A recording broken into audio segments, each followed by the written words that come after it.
A'udzubillahi minasyaitonirrajim. Bismillahirrahmanirrahim.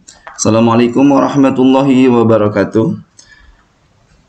A'udzubillahi syamil alimi minasyaitonirrajim. Bismillahirrahmanirrahim. Alhamdulillahi rabbil alamin.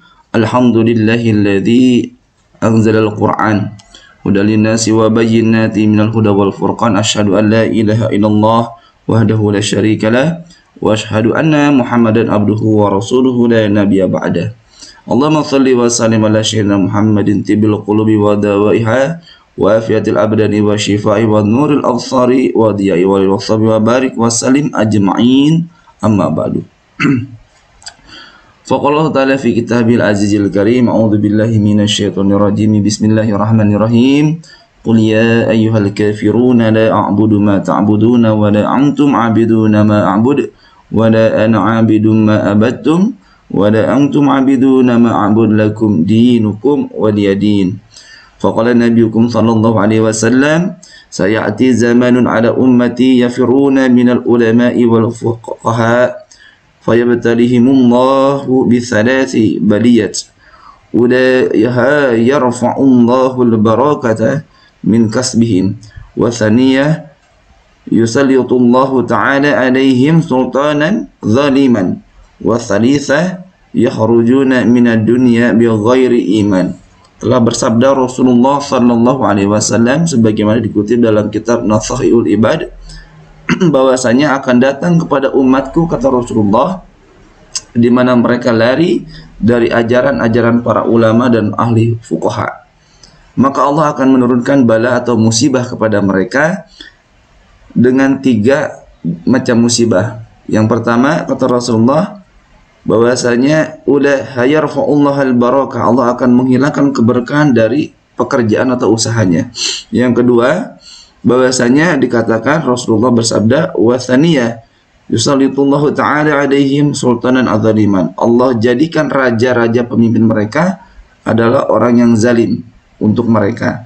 Dan yang ketiga, bahwasanya dikatakan wa thalitsah yakhrujuna minad dunya bighairi iman, dan mereka Allah akan mengeluarkan mereka dari dunia mati tanpa membawa iman. Na'udzubillah tsumma na'udzubillah.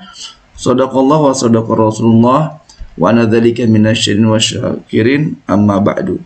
Hadirin yang berbahagia, sahabat sekalian, pada kesempatan kali ini kita akan membahas mengenai ilmu kalam atau juga ilmu aliran pemikiran dalam Islam. Ini diawali bahwasannya dalam Islam menurut para ulama pengkaji sejarah bahwa Islam itu mengalami 5 fase kepemimpinan. Yang pertama adalah fase Rasulullah yang berakhir pada tahun 632 Masehi. Sejak dimulainya diangkat dalam fase kenabian di usia Rasul 40, kemudian 63 tahun usia Rasulullah, maka di usia 63 itu Rasulullah wafat di tahun 632 Masehi. Kemudian dilanjutkan oleh para sahabat itu Khulafaur Rasyidin, di mana Abu Bakar memimpin 2 tahun 632 sampai 634 Masehi. Kemudian Umar bin Khattab selama 10 tahun 634 sampai 644 Masehi. Kemudian Utsman bin Affan memimpin selama 12 tahun 644 sampai 655 Masehi. Dan terakhir Ali bin Abi Thalib memimpin selama 6 tahun, yaitu 655 sampai 661 Masehi. Kemudian setelah wafatnya Ali dilanjutkan dengan fase kerajaan, yaitu ada 3 kerajaan besar, dinasti besar, yaitu pertama dinasti Muawiyah, ya, yang berkuasa sekitar 91 tahun. Kemudian ada fase dinasti Abbasiyah yang berkuasa sekitar 520 tahun. Kemudian ada dinasti Utsmaniyah yang runtuh tahun 1924 Masehi di Turki. Setelah itu, saat ini adalah fase kekosongan yang kita alami, di mana tidak ada kekhalifahan Islam yang memimpin umat Islam saat ini. Diawali runtuhnya Utsmani Turki sampai hari ini, dan mungkin sampai fase yang kelima, itu fase Al-Mahdi, di mana Allah turunkan Isa bin Maryam alaihissalam, Nabi Isa, dan diangkatnya orang terpilih sebagai Al-Mahdi oleh Allah untuk memimpin perjuangan umat Islam di akhir zaman, di mana manusia akan diatur oleh aturan Allah sepenuhnya oleh kepemimpinan Al-Mahdi dan Nabi Isa ini. Lalu kemudian setelah itu wafat Nabi Isa dan Al-Mahdi, manusia akan kembali kepada kekufuran. Sehingga Allah pun akan mewafatkan orang beriman hingga hanya tersisa orang-orang kufur saja, orang kafir saja. Dan diturunkanlah kiamat besar, penghancuran dan dimatikannya seluruh yang hidup oleh Allah Subhanahu wa taala. Baiklah, kita akan mulai saja sejarahnya bagaimana ada terjadi aliran pemikiran dalam Islam. Begini, dalam kepemimpinan Utsmaniyah, Khalifah Utsman bin Affan, ketika itu pemimpin kita, Khalifah Utsman bin Affan, memimpin selama 12 tahun. Di akhir-akhir kepemimpinannya ada masyarakat Mesir yang tidak lagi mendukung kepemimpinannya dan merasa tidak puas dengan kepemimpinan Utsman bin Affan, lalu melakukan pemberontakan dengan menyerang Utsman di rumah kediamannya dalam usia beliau 82 atau 23 tahun. Jadi Utsman bin Affan ini sahabat yang usianya cukup panjang. Sampai 82 atau 83 tahun beliau diwafatkan Allah setelah dibunuh oleh rombongan pemberontak dari Mesir tersebut. Kemudian Utsman wafat, diangkat Ali bin Abi Thalib, yang ternyata kepemimpinan Ali ini berjalan tidak mulus karena banyak pula para gubernur-gubernur di bawah Ali yang tidak mendukung Ali, termasuk yang paling ekstrim tidak mendukung terang-terangan adalah Muawiyah bin Abu Sufyan, dengan dalil Muawiyah menuduh bahwa pihak Ali terlibat dalam pembunuhan Utsman bin Affan karena kala itu yang bagian patroli menjaga rumah khalifah adalah putra Ali bin Abi Thalib, Hasan dan Husain. Nah, namun itu hanya dalil dari Muawiyah bin Abi Sufyan. Karena terbiasa sudah lama jadi khalifah, kemudian timbul dalam beberapa keterangan power of syndrome, post power syndrome. Jadi tidak menerima bahwa dirinya jadi rakyat biasa lagi karena diturunkan jabatannya dari gubernur menjadi rakyat biasa. Maka terjadi pertentangan antara Ali sebagai khalifah dengan gubernurnya sendiri, Muawiyah bin Abu Sufyan, sehingga terjadilah perang Siffin yang dimenangkan oleh pihak Ali bin Abi Thalib. Tapi ketika pihak Muawiyah kalah, pihak Muawiyah kemudian mengangkat Al-Quran tinggi-tinggi. Jadi pasukannya bawa Al-Quran dan diangkat tinggi. Nah, kemudian karena mengangkat Al-Quran inilah kemudian terjadi gencatan senjata dan tahkim atau arbitrase, perundingan damai gencatan senjata yang berujung dirugikannya pihak Ali bin Abi Thalib. Karena ternyata pihak Ali bin Abi Thalib dirugikan karena ternyata dalam hasil perundingan itu menyatakan naiknya Abu Sufyan, Muawiyah bin Abu Sufyan sebagai khalifah menggantikan Ali bin Abi Thalib. Di Cina kemudian perseteruan semakin tegang dan ada pihak yang kemudian tidak lagi setuju dengan mereka berdua. Jadi ada tentara perang Ali ini, para tentara pendukung Ali yang tadinya loyal, namun sempat menasihati Ali untuk tidak melakukan perundingan, pasti akan dirugikan. Akhirnya terjadi kerugian di pihak Ali, yaitu dengan hasil perundingan tersebut di mana Ali dinyatakan turun, Muawiyah dinyatakan naik. Namun itu kan versi Muawiyah. Namun pada hakikatnya Ali tetap sebagai pemimpin, namun terjadi dua kepemimpinan dalam Islam, yaitu Muawiyah dan Ali bin Abi Thalib. Nah, para tentara yang mendukung Ali yang awalnya sangat loyal ini tidak menerima, kemudian memilih keluar dari barisan Ali bin Abi Thalib dan tidak juga mendukung Muawiyah. Mereka ini dikenal dengan golongan Khawarij, dan Khawarij inilah yang menyatakan bahwa pihak-pihak yang terlibat, yang menerima hasil arbitrase atau tahkim perundingan tersebut telah kafir karena memutuskan perkara seenak nafsunya saja dan tidak berhukum pada Al-Quran dan hukum Allah. Itu menurut versi mereka. Inilah kemudian pertama kali lahirnya perpecahan yang besar dalam Islam. Ya, walaupun sebelumnya sudah ada, tapi ini sangat ekstrim. Ya, ada kubu Muawiyah, ada kubu Ali, ada kubu Khawarij. Nah, Khawarij ini berpandangan bahwa Ali bin Abi Thalib, Abu Musa al-Asy'ari sebagai juru bicara dari pihak Ali, Muawiyah bin Abi Sufyan dan Amr bin As ini sebagai juru bicara pihak Muawiyah, dalam pandangan Khawarij adalah telah murtad dan keluar dan kafir hukumnya bagi mereka, serta dihalalkan darah mereka untuk dibunuh, gitu loh. Dan pada 661 Masehi, Ali bin Abi Thalib dibunuh saat mengimami sholat subuh di Masjid Agung Kufah, dibunuh oleh Abdurrahman bin Muljam atau dikenal dengan Ibnu Muljam. Nah, kalau kita lihat Ibnu Muljam, saudara-saudara, teman-teman, kalau Anda lihat beberapa keterangan, Ibnu Muljam ini orang yang memang nampak alim, nampak soleh dan rajin ibadah, namun hatinya di pikirannya terpapar virus Khawarij sehingga dia melakukan tindakan ekstrim seperti teroris seperti ini. Dan Khawarij ini memang cikal bakal pemikiran teroris modern juga. Walaupun secara lembaga formalnya tidak ada lembaga Khawarij, tapi pemikirannya terus berkembang. Dan pandangannya Khawarij lebih berfokus kepada siapa yang kafir, tapi kemudian berkembang bukan sebatas pada siapa yang tidak memutuskan terhadap berdasarkan Al-Quran. Jadi awalnya berpikir tentang siapa yang kafir, kemudian berkembang tidak sebatas kafir karena tidak berquran saja, bahkan orang yang berbuat dosa besar pun bisa dihukumi kafir sekalipun dia muslim. Bahkan orang yang berzina, mabuk, riba bisa dikatakan kafir oleh mereka. Baiklah, kita akan membahas beberapa pemikiran Khawarij ini, lumayan tertarik ya. Khawarij ya, ada Khawarij ini berkembang dan kemudian terpecah menjadi beberapa sekte di bawahnya. Ada Al-Muhakimah, di mana berpandangan orang yang berlaku dosa besar, orang yang melakukan dosa besar itu hukumnya sudah kafir. Orang berzina keluar dari Islam, dan demikian juga orang yang pernah membunuh tanpa alasan yang jelas adalah kafir. Pokoknya yang melakukan dosa besar kafir buat kalangan mereka. Dalam pandangan mereka udah kafir ya. Kemudian ada Az-Zakirah, ada Az-Zakirah, di mana mereka yang tidak sepaham dengan orang Khawarij maka dikatakan musyrik. Yang tinggal di luar lingkungan mereka dikatakan musyrik. Dan yang musyrik ini bukan cuma orang tersebut, termasuk anak kecil pun yang baru lahir belum balik bisa dikatakan musyrik. Dan siapapun orang Islam yang mereka jumpai tapi tidak berpandangan sepaham dengan mereka bunuh. Jadi nggak dosa katanya kalau bunuh orang Islam yang nggak sepaham dengan mereka tuh boleh-boleh aja menurut versi mereka nih. Ini kan sama dengan teroris ya begitu. Ini cikal bakal teroris hari ini ya, dari sini awalnya. Kemudian ada An-Najdat, di mana berpandangan istri dan anak orang yang tidak sepaham boleh dibunuh tuh.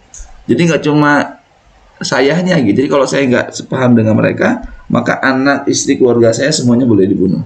Kemudian orang-orang yang berdosa besar menjadi kafir, selama sepaham dengan mereka maka tidak akan kekal dalam neraka dan akan dimasukkan ke dalam surga. Ya, jadi kalau orang soleh, sesoleh apapun, kalau nggak berpandangan dengan mereka sama, hukumnya kafir, masuk neraka selamanya kata mereka gitu. Ada orang berdosa besar, selama dia sepaham dengan Khawarij, maka semua di surga nanti diangkat gitu, di neraka cuma sebentar. Itu menurut mereka. Dan pandangan berikutnya boleh bertakyah, menyembunyikan keislaman. Jadi seorang muslim boleh menunjukkan secara lahiriah dirinya bukan muslim, tapi hakikatnya pemeluk Islam. Ini menurut mereka. Jadi boleh nih saya misalkan berpakaian seperti Yahudi Nasrani itu boleh kata mereka. Berpakaian seperti Majusi, ibadah seperti orang Nasrani ini boleh. Yang penting hatinya tetap iman kepada Allah dan Rasul, katanya begitu. Padahal nggak begitu ya. Nah, kita harus menunjukkan keislaman kafah. Ingat kafah, lahir batin kita Islam. Kemudian ada Al-Jaridah.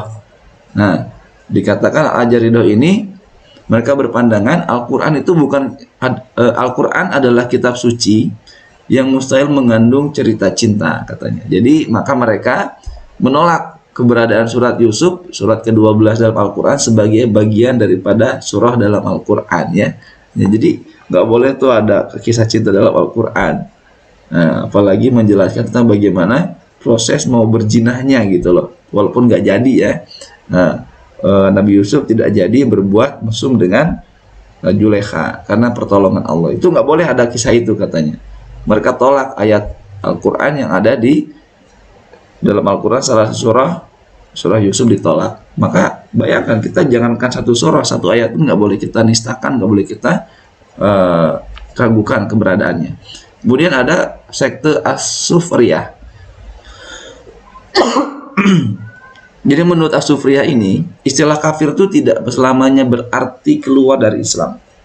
Artinya orang muslim pun dapat dihukumi kafir selama melakukan dosa besar. Bayangkan, orang yang dosa besar dia rajin sholat, pokoknya kalau udah dosa besar kafir hukumnya. Sholatnya nggak diterima, seperti itu menurut versi mereka. Kemudian ada al-ibadah. Nah, al-ibadah ini adalah prinsipnya, beberapa pemikirannya, orang Islam yang tidak sepaham dengan mereka bukanlah mukmin dan bukan pula musyrik, tapi kafir ya. Jadi orang yang tidak sepaham dengan mereka bukan mukmin dan bukan musyrik tapi kafir. Udah tingkatnya kafir ya. Kemudian membunuh orang itu haram kata mereka. Dan orang yang tidak mengikuti pahamnya tidak boleh dibunuh. Ini menurut al-ibadah lebih lentur ya. Kalau tadi asal ketemu beda paham bunuh. Dan orang yang berbuat dosa besar adalah kafir dalam agama. Demikian. Nah, itu Khawarij ya, beberapa pandangan Khawarij dan sekte-sektenya. Kemudian ada juga aliran yang berikutnya, itu aliran yang kedua yaitu Murji'ah ya. Nah, kalau Murji'ah ini sebagai bentuk perlawanan atau penolakan terhadap beberapa pemikiran Khawarij yang ekstrim ya. Pemikiran Murji'ah ini berfokus pada siapa yang mukmin dan bukan kafir lagi. Jadi mereka lebih berfokus kepada siapa yang masih mukmin. Kalau Khawarij tadi siapa yang kafir nih, dicari-cari kesalahan orang biar disebut kafir. Nah, kalau Murji'ah lebih berfokus kepada siapa yang mukmin, dicari kebaikan orang dan masih dianggap mukmin gitu. Pertama, yang kita pahami tentang Murji'ah ini dari kata roja, artinya pengharapan. Jadi berharap masih ada celah untuk menjadi orang beriman. Yang pertama, orang yang melakukan dosa besar, hukumnya adalah masih beriman atau mukmin. Nah, sekalipun berdosa besar masih orang beriman kata mereka. Adapun soal dosa besar yang diperbuatnya ditunda tuh penyelesaiannya di hari perhitungan kelak. Jadi kata orang Murji'ah, kalau orang berbuat dosa besar ya biarin aja gitu loh. Dia masih mukmin. Adapun nanti dosanya dihukum di akhirat. Nah, jadi kita seringnya biarin aja ada pengadilan Allah di akhirat. Ini salah satu pemikiran Murji'ah. Kemudian pelaku dosa besar selama mengimani syahadatnya masih mukmin. Nah, salah satu yang menjadikan orang pelaku dosa besar mukmin adalah syahadatnya. Kemarin kita pernah bahas ya tentang bab iman dan tauhid. Ya, bahkan orang munafik ketika mau dihadapkan dengan kematiannya di peperangan dia bersyahadat, maka nggak boleh dibunuh. Kemudian Murji'ah ini ada yang moderat dan ada yang ekstrim, saudara. Salah satu pemikiran moderat, Murji'ah yang moderat ya, berpendapat bahwa orang yang berdosa besar, orang yang melakukan dosa besar tidak selalu disebut kafir dan tidak selalu selamanya di neraka. Jadi para pelaku dosa besar ini nggak selalu bisa disebut kafir dan juga tidak akan selalu selamanya di neraka. Mereka di neraka sesuai dengan besarnya dosa gitu. Nah, ini pemikiran Murji'ah. Nah, tapi itu Murji'ah yang moderat barusan ya. Kita bahas tentang Murji'ah yang ekstrim nih. Berpendapat setiap muslim yang menyatakan kekufurannya dengan lisan tidak dinyatakan kafir. Karena iman dan kafir terletak di hati, bukan salah satu anggota tubuh. Sekalipun mereka menyembah berhala, kata mereka. Jadi sekalipun mereka menyembah berhala bagi Allah, maka di hadapan Allah orang tersebut masih memiliki iman yang sempurna. Bahkan sekalipun orang itu beribadah seperti Yahudi dan Nasrani dan menyatakan dirinya Nasrani, selama dia punya iman kepada Allah maka bukan kafir ya. Jadi hampir mirip-mirip nih. Kalau yang ekstrim mirip-mirip masih ada paham-paham Khawarijnya ya. Tadi kita jelaskan Khawarij membolehkan taqiyah, berpura-pura jadi orang kafir. Di sini bukan pura-pura lagi. Kalaupun Anda ibadah seperti orang Nasrani Yahudi, selama iman di hatinya masih kepada Allah, maka ia bukan kafir. Yang berikutnya, dalam pandangan Murji'ah, bahwa pengakuan iman itu cukup dalam hati saja. Jadi pengikut aliran Murji'ah tidak harus melakukan berbagai kegiatan keimanan dalam kegiatan sehari-hari. Hal ini juga janggal kan pastinya dalam golongan ini, karena begini, ini janggal. Kok bisa orang iman cuma di hati? Padahal iman kan hati, lisan, dan perbuatan. Nah, jadi mereka mengatakan iman tuh di hati, sama seperti ya udah tuh lafaz la ilaha illallah cukup di hati saja, nggak perlu diucapkan gitu. Kalau diucapkan jadi sombong. Ada yang berpandangan begitu. Nah, dalam aliran Murji'ah ini selama menjalani kalimat syahadat asyhadu alla ilaha illallah wa asyhadu anna muhammadar rasulullah, maka seorang muslim yang melakukan dosa besar tidak dihukumi kafir. Nah, ini lebih lentur. Hukuman terhadap dosa tersebut hanya Allah yang berhak menjatuhkannya di akhirat. Baik itu mau dihukum atau tidak, bagaimana kehendaknya Allah nanti di akhirat. Itu tentang Murji'ah. Oke, kita akan membahas yang berikutnya tentang aliran Qadariyah ya. Qadariyah. Qadariyah ini adalah aliran yang merupakan aliran dalam Islam berpandangan bahwa segala tindakan manusia yang diperbuat itu tidak diintervensi oleh Allah dan manusia mendapatkan kebebasan untuk bertindak. manusia adalah pencipta segala perbuatannya. Jadi kita mau makan itu karena maunya kita mau ibadah maunya kita. Nah, kita mau berbuat baik maunya kita, dan kalaupun kita berbuat jahat juga itu karena kehendak kita. Jadi kaum Qadariyah mengatakan bahwa Allah Subhanahu wa taala itu esa, dalam arti bahwa Allah tidak memiliki sifat-sifat azali seperti al-ilmu, al-hayat, as-sama, al-basar yang bukan dengan zatnya sendiri. Menurut pandangan Qadariyah tuh bahwa Allah Subhanahu wa taala mengetahui, berkuasa hidup, mendengar dan melihat dengan zatnya sendiri. Jadi Allah tuh nggak butuh sifat dari manusia gitu loh. Itu menurut versi Qadariyah. Dan Qadariyah itu berpandangan begini, misalkan kalau Anda mencuri, maka itu dosa Anda, karena setiap pekerjaan didasari kesadaran kehendak kita sendiri. Jadi kalau saya mencuri itu karena salah saya, dan kalaupun saya ternyata berbuat soleh, kebaikan itu karena saya juga yang berbuat gitu loh. Tidak perlu menyalahkan takdir Allah. Nah gitu. Ada paham Jabariyah sekarang ya, aliran Jabariyah. Jabariyah berasal dari kata jabaro yang berarti memaksa, yang mengharuskan melakukan suatu perbuatan tersebut. Jadi kalau kita berbuat itu karena ada paksaan untuk melakukan sebuah perbuatan, di mana perbuatan itu adalah karena kehendak Allah. Jadi kita mau makan karena memang Allah mau kita makan gitu loh. Jadi kamu mau bergerak satu tangan, kita bergerak saja, itu karena memang Allah yang menggerakkan. Nah ini, dan artinya paham ini mengatakan kalau saya membunuh orang, maka orang itu mati bukan karena saya yang membunuh, tapi karena Allah memang nyabut nyawanya. Nah ini paham Jabariyah. Dan kalaupun saya mencuri, itu bukan karena saya yang mencuri, tapi karena hakikatnya Allah yang menghendaki saya mencuri. Kalau saya mencuri, maka yang menggerakkan tangan saya mencuri adalah Allah, sehingga saya tidak berdosa menurut paham Jabariyah. Nah jadi karena kehendak Tuhan saya berbuat, karena kehendak Tuhan kita, karena ada paksaan Allah lah kita bisa berbuat baik dan buruk, sehingga manusia tidak diberikan hak prerogatif, hak apapun untuk bisa berbuat. Itu kata Jabariyah. Jadi kalau Anda hari ini berbuat jadi orang brengsek sekalipun, kata Jabariyah Anda nggak dosa, karena brengseknya Anda adalah karena perbuatan Tuhan atau kehendak Tuhan. Gitu, itu kata versi Jabariyah. Oke, kita lanjut ya. Tadi kita udah bahas Qadariyah Jabariyah, sekarang kita bahas paham Mu'tazilah. Ini Mu'tazilah ini adalah aliran teologi dalam Islam yang mengandalkan pemikiran rasional untuk menjelaskan masalah-masalah teologis atau ketuhanan. Mereka ini terpengaruh oleh filsafat ya, yang berasal dari Yunani dan Romawi. Dan mereka, Mu'tazilah, berpandangan bahwa Allah Subhanahu wa taala telah memberi kemerdekaan dan kebebasan kepada manusia dalam menentukan perbuatannya. Karena Allah tidak absolut dalam kehendaknya, dan Allah mempunyai kewajiban berlaku adil dan menepati janji. Jadi dengan demikian, dalam setiap tindakan manusia selalu ada faktor perpaduan ini. Ada perpaduan antara faktor human dan faktor kehendak Tuhan. Jadi Mu'tazilah ini menolak Qadariyah Jabariyah gitu loh. Kalau Qadariyah cuma mengandalkan kehendak manusia, Jabariyah mengandalkan kehendak Tuhan. Kata-kata Mu'tazilah nggak bisa gitu loh. Saya berkehendak itu, bekerja itu, berbuat baik karena saya mau berbuat baik, dan memang ada faktor Allah juga berkehendak saya berbuat baik karena ada faktor ridha Allah gitu. Nah, tapi pada perkembangannya Mu'tazilah ini juga ditolak, ditentang, bahkan hari ini mungkin dianggap menyeleneh pikiran-pikiran Mu'tazilah.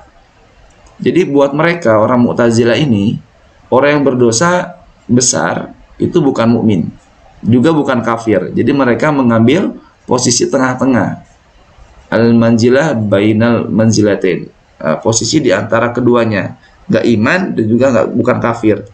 Jadi pendosa besar tidak termasuk mukmin dan bukan kafir kata mereka.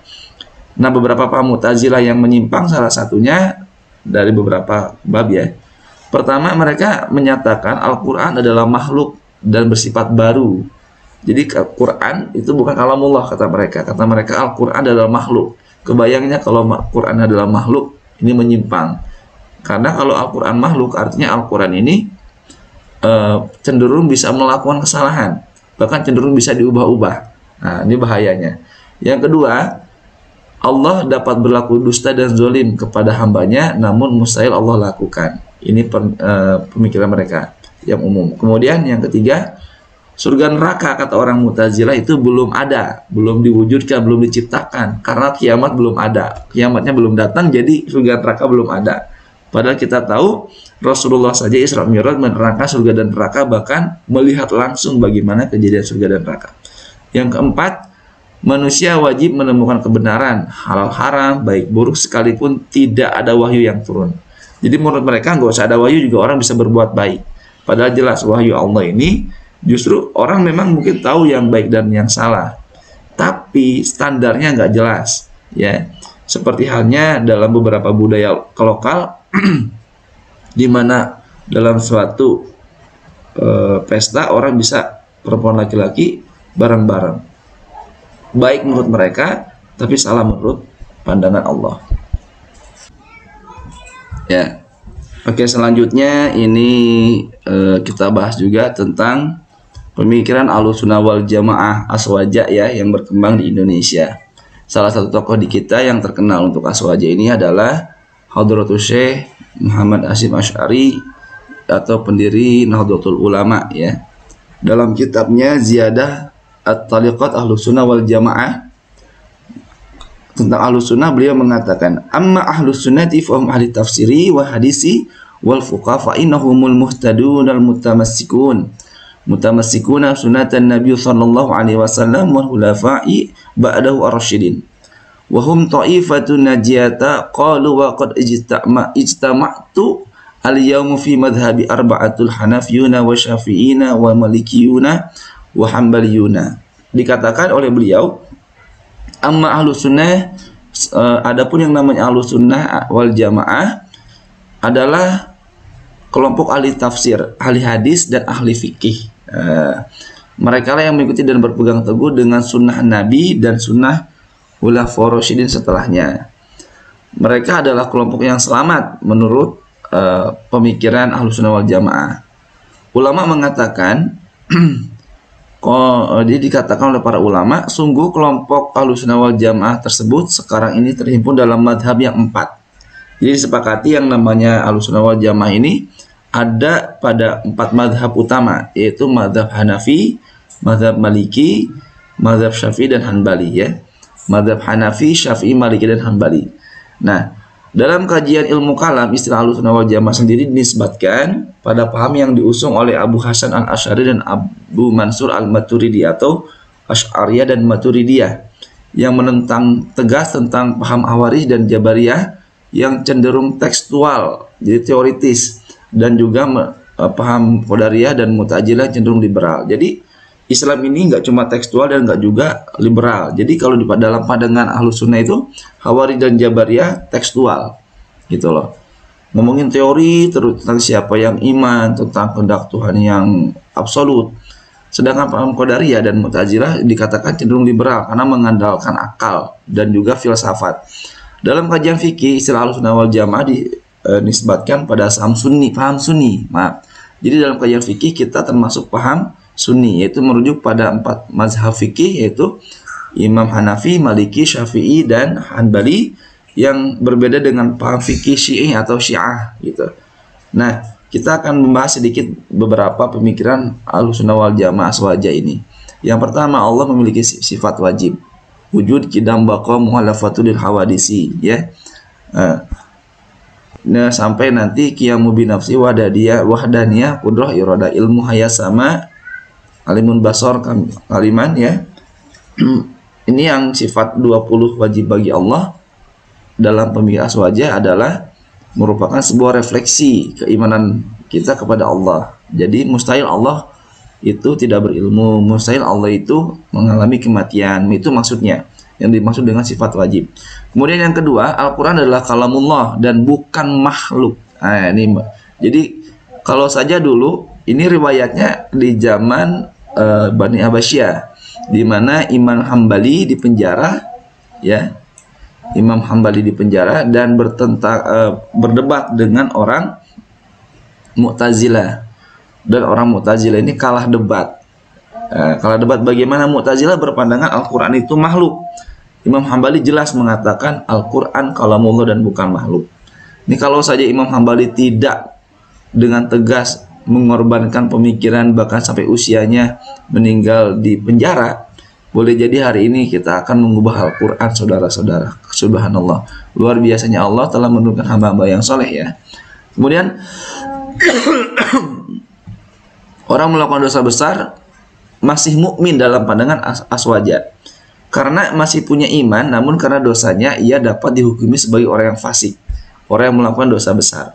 Kemudian yang keempat mengenai perbuatan manusia. Nah, kalau Qadariyah dan Jabariyah tadi kita udah lihat perbuatan manusia, ada yang karena terpaksa, ada juga yang karena memang orang itu memang dikasih hak yang penuh oleh Allah. Nah, dalam pandangan aswaja mengenai perbuatan manusia, Allah yang menciptakan daya dan perbuatan, namun manusia diberikan juga hak untuk melakukan apa yang hendak diperbuatnya.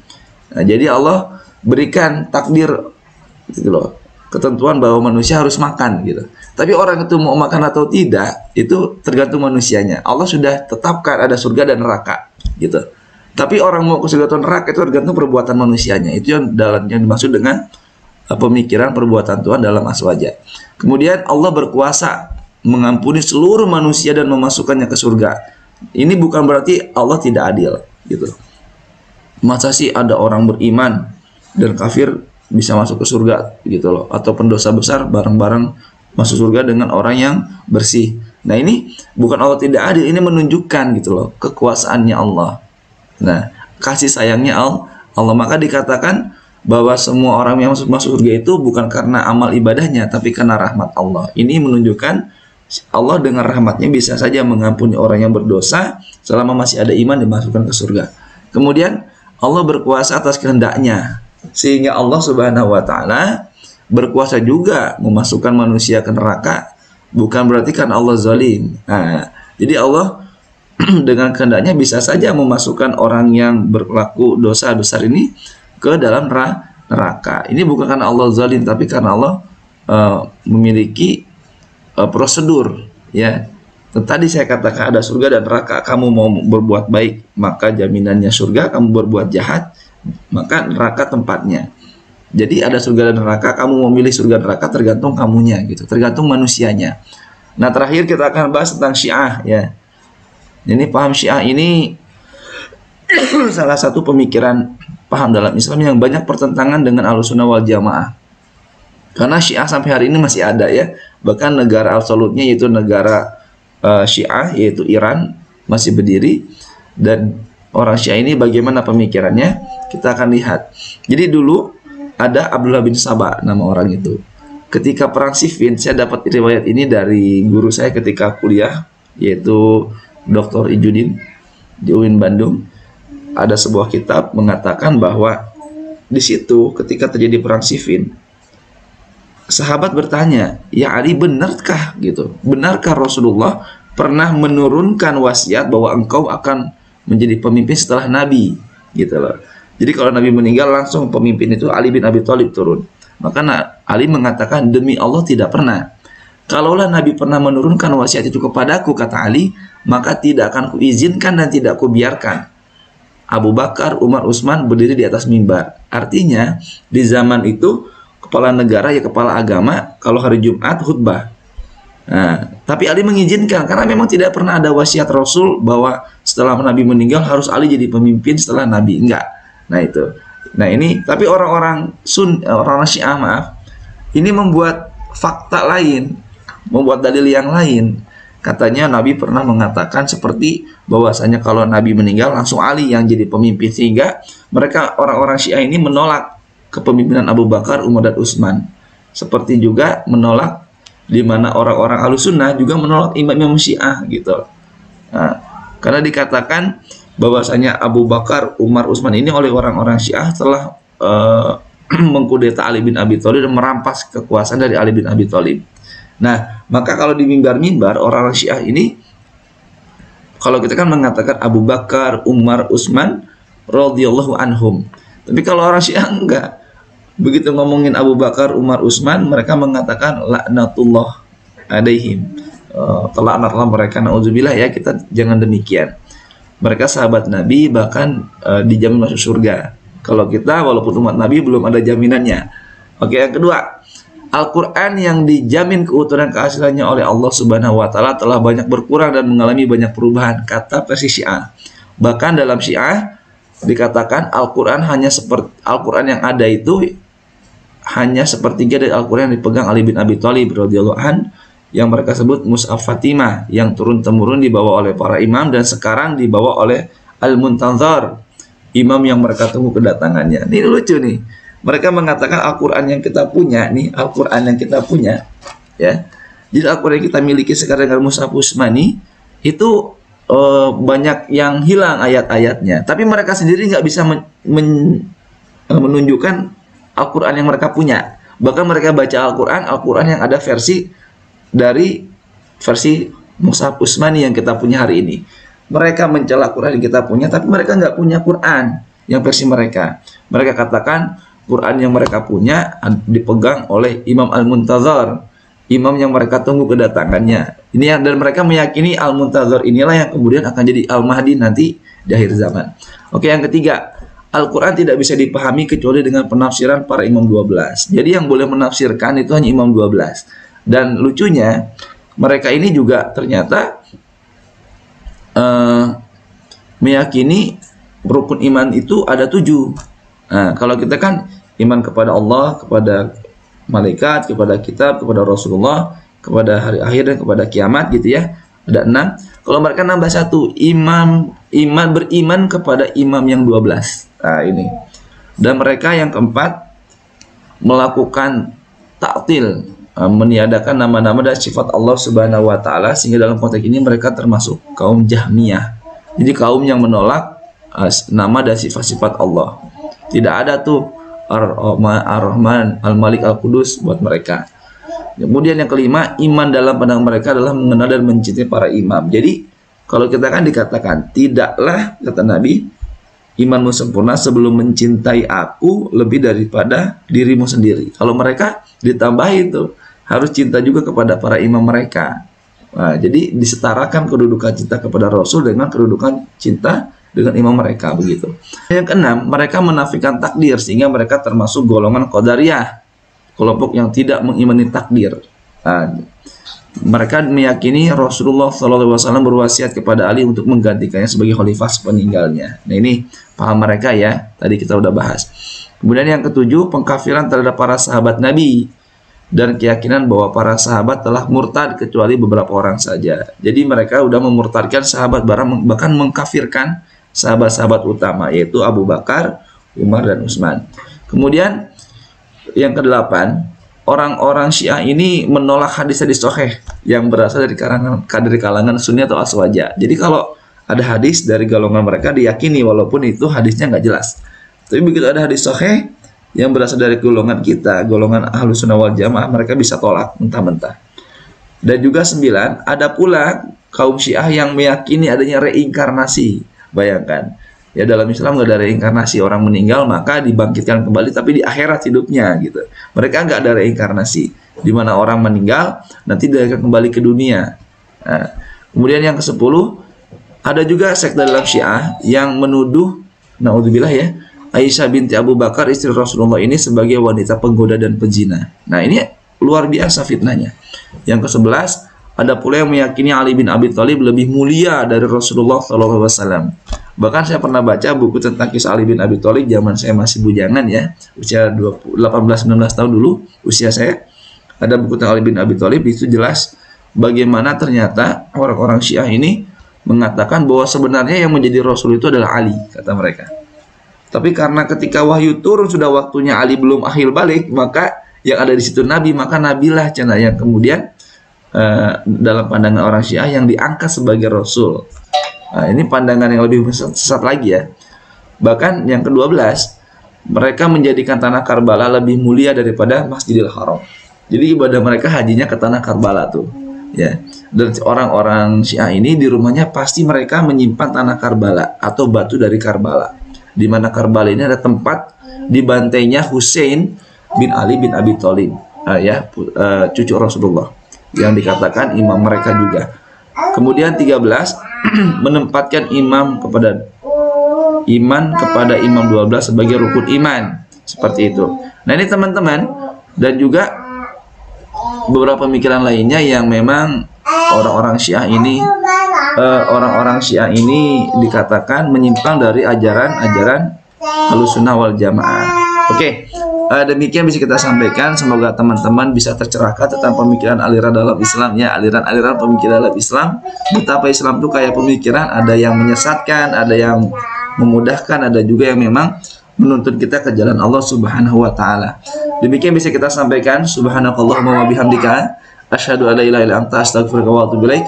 Assalamualaikum warahmatullahi wabarakatuh.